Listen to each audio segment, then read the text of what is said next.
தீயோர் சாக வேண்டும் என்பது என் விருப்பமன்று, ஆனால் அத்தீயோர் தம் வழிகளினின்று திரும்பி வாழ வேண்டும் என்பதே என் விருப்பம் என்கிறார் ஆண்டவர். நம் ஆண்டவராகிய இயேசு கிறிஸ்துவின் அன்பும் அருளும் அமைதியும் மகிழ்ச்சியும் உங்கள் அனைவரோடும் என்றும் இருப்பதாக. இறை இயேசுவில் பிரியமுள்ள சகோதர சகோதரிகளே, அடுத்தவர் மீது பழியை போடுகின்ற ஒரு மனநிலை இருக்குதில்ல, இது நம்முடைய எல்லாரிடத்திலும் இருக்குது. நாம் தவறு செய்தாலும் கூட, நாம் குற்றம் புரிந்தாலும் கூட, நம்முடைய பலவீனத்தை ஒத்துக்கொள்ளாமல், நம்முடைய தவறை ஒத்துக்கொள்ளாமல் அடுத்தவர்கள் மீது பழியை போடுவது, அடுத்தவர்களை குற்றவாளிகள் ஆக்குவது, அடுத்தவர்களை பலிகடாவாக்குவது,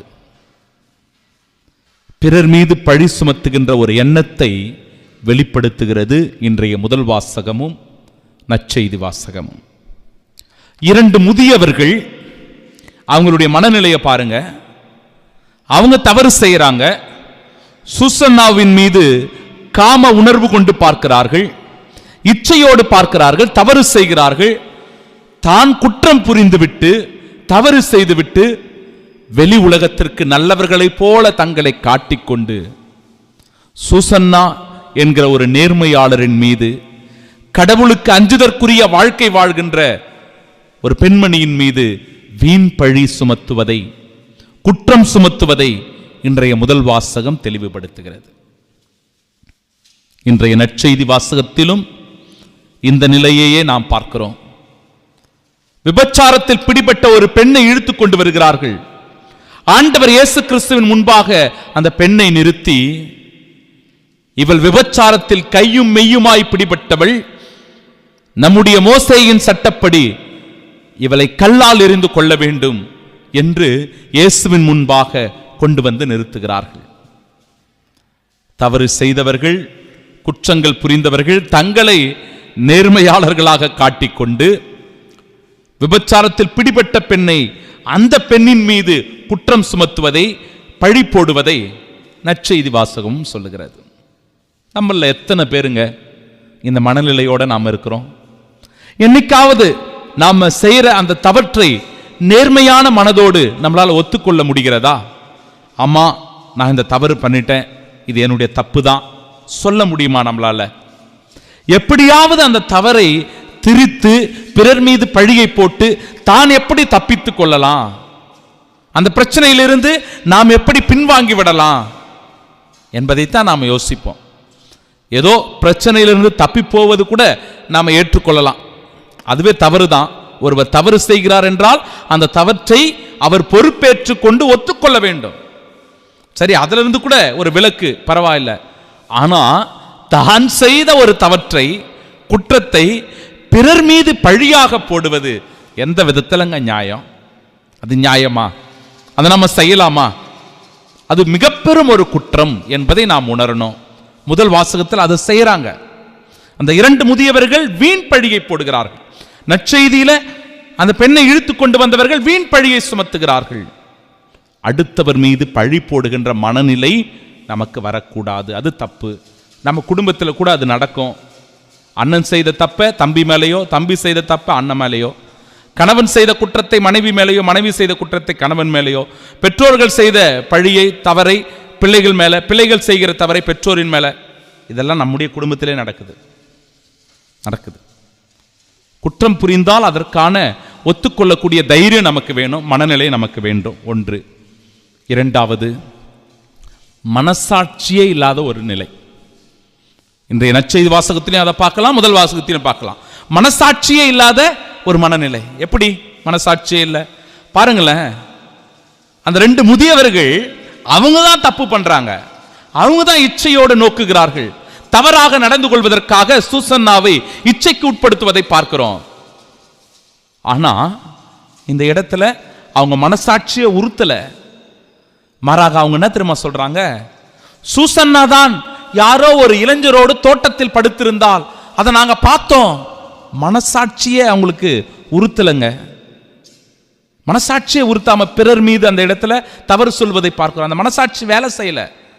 தான் அந்த தவறை செய்துவிட்டு ஒன்றும் தெரியாதது போல பூசி முழுகுகின்ற மனநிலை.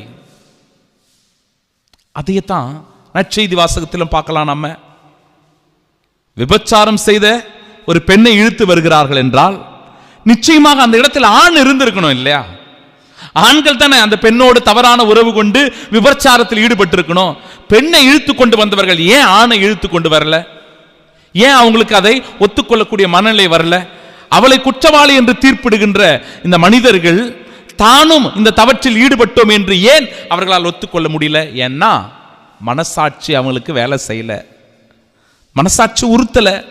சில நேரங்கள் தவறு செய்த பிறகு சில பேருக்கு மனசாட்சி உறுத்துவதே கிடையாது, இந்த மனசாட்சி வேலை செய்யறதே கிடையாது. யோசிச்சு பார்க்கணும். மூன்றாவது, ஒப்புரவு. செய்த தவற்றுக்கு மன்னிப்பு கோருவது, தவற்றை ஒத்துக்கொண்டு ஆண்டவரிடத்தில் மன்னிப்பு கேட்பது, ஒப்புரவு அருட்சாதனம் பெறுவது. ஆம், நான் இந்த தவற்றை செஞ்சிருக்கிறேன், நான் இந்த பாவத்தை பண்ணிருக்கிறேன், இது தவறு.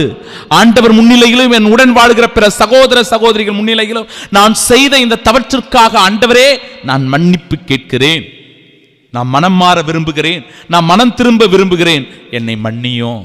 அந்த தாழ்ச்சியான உள்ளமோ ஒத்துக்கொள்ளுகின்ற மனநிலையும் நமக்கு வேண்டும். இதைத்தான் அற்புதமாக இன்றைய இறை வார்த்தைகள் நமக்கு சுட்டி காட்டுகிறது. ஒரு நிகழ்வு ஒன்றை சொல்றேன். பில்கிஸ் பானு நம்ம கேள்விப்பட்டிருப்போம். 2002ஆம் ஆண்டு ஒரு கூட்டு பாலியல் வன்முறைக்கு உள்ளானவர். கூட்டா சேர்ந்து கொண்டு இந்த பெண்ணை பாலியல் வதை செய்திருக்கிறார்கள். அந்த குடும்பத்தில் இருக்கிற 7 பேரை கொலை செய்திருக்கிறார்கள். குஜராத் மாநிலத்தில் நடந்த ஒரு நிகழ்வு இது. 7 பேரை குடும்பத்தை சார்ந்தவங்களை கொன்னுட்டாங்க. அவங்க எல்லாரையும் அரெஸ்ட் பண்ணி ஜெயிலில் வச்சிருந்த அந்த நிலையில பொது மன்னிப்பு வழங்குவதாக சொல்லி குஜராத் கவர்மெண்ட் 11 பேரை கைது செய்திருந்தாங்க பாருங்க. அவங்க எல்லாரையும் விடுதலை பண்ணிட்டாங்க. எல்லாரையும் விடுதலை பண்ணி அவங்களுக்கு பொது மன்னிப்பு வழங்குவதாக சொல்லி அவங்க விடுதலையாகி வருகிற போது அவங்களுக்கு மாலை எல்லாம் போட்டு கொண்டாடி இருக்கிறாங்க. எந்த விதத்தில் அங்க அடுக்கும் இது? தவறு செய்தவர்கள், கூட்டு பாலியல் பலாத்காரம் பண்ணவங்க, கொலை செய்தவங்களை பொது மன்னிப்பு கேட்கிறாங்க, மன்னிப்பு கொடுக்கணும் அப்படின்னு சொல்லி அவர்களை மன்னித்து விடுகிறார்கள். இது ஒரு அநீதியான தீர்ப்பு இல்லையா? உடனே இந்த பில்கிஸ் பானு அவர்கள் இந்த அநீதியை எதிர்த்து உச்ச நீதிமன்றத்தில் போராடி இருக்கிறார்.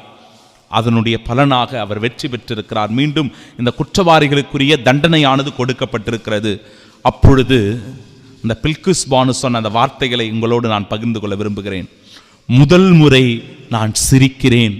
இந்த பாதிக்கப்பட்ட பெண் சொல்றா, முதல் முறை நான் சிரிக்கிறேன், இன்றுதான் எனக்கு புத்தாண்டு, நான் கண்ணீர் விட்டு அழுதேன், என் நெஞ்சில் சுமையாக இருந்த ஒரு மலை அகன்றது போல் உணர்கிறேன், எனக்கு சுவாசமே திரும்பி வந்தது போல உணர்கிறேன். பாத்தீங்களா எவ்வளவு விஷயம் சொல்றா? முதல் முறை சிரிக்கிறேன், இன்று எனக்கு புத்தாண்டு, நான் கண்ணீர் விட்டு அழுதேன், என் நெஞ்சில் சுமையாக இருந்த ஒன்று ஒரு பெரிய மலை அகன்றது போல உணர்கிறேன், எனக்கு சுவாசமே இன்னைக்கு திரும்ப கிடைச்சது போல உணர்றேன். இயேசு ஆண்டவருடைய இந்த அற்புதமான தீர்ப்பு கூட அப்படிப்பட்டதாக தான் இருக்கிறது. உங்களில் எவராவது பாவம் செய்யாமல் இருந்தால் முதலில் இப்பெண்ணின் மீது கல்லெறியுங்கள். தானியேலும் கூட சூசன்னாவை அந்த இடத்தில் விடுதலை செய்வதை பார்க்கிறோம். தவறான ஒரு தீர்ப்பு வழங்கிய அந்த குற்றவாளிகளுக்குரிய தண்டனையையும் நிரபராதியான நேர்மையாளரான சூசன்னாவுக்கு விடுதலையையும் இந்த இடத்தில் தானியேல் இறைவாக்கினர் பெற்றுத் தருவதை இறைவார்த்தை சொல்லுகிறது. அப்பதான் அவங்களுக்கு மனசாட்சி வேலை செய்து, பிரியமானவர்களே, அந்த விபச்சாரத்தில் பிடிபட்ட பெண்ணை கல்லால் எறிந்து கொள்ள வேண்டும் என்று வந்தவர்கள் கற்களை கீழே போட்டு விட்டு போய்விடுகிறார்கள். இயேசு ஆண்டவர் சொல்லுகிறார், உன்னை யாரும் தீர்ப்பு விடவில்லையா அம்மா, இனிமேல் நீ பாவம் செய்யாதே. இயேசு சொல்றார், இனிமே நீங்கள் பாவம் செய்யாதே. பாவம் செய்தால் அந்த பாவத்திற்குரிய மன்னிப்பை பெறுவது, ஒப்புரவு அருட்சாதனத்தை பெறுவது நம்முடைய கடமை. அதை நாம் உணரணும். அற்புதமான இறைவார்த்தை நல்ல சிந்தனைகளை நம்முடைய மனக்கண் முன்பாக கொண்டு வருகிறது. உண்மையை உணர்வோம். தவறுகள் செய்தால் அதை ஒத்துக்கொள்ளக்கூடிய மன துணிவும் மன தைரியமும் நமக்கு இருக்கட்டும். மனசாட்சி நமக்குள்ள வேலை செய்யணும். ஒப்புரவு அருட்சாதனத்தை பெற்று மனம் திருந்தி மனம் மாறி இதோ இந்த தவக்காலம் ஆண்டவர் கொடுத்த அற்புதமான அருளின் காலம் ஆசீர்வாதமாய் அமைய வரங்களை வேண்டி செபிப்போம். ஆமீன்.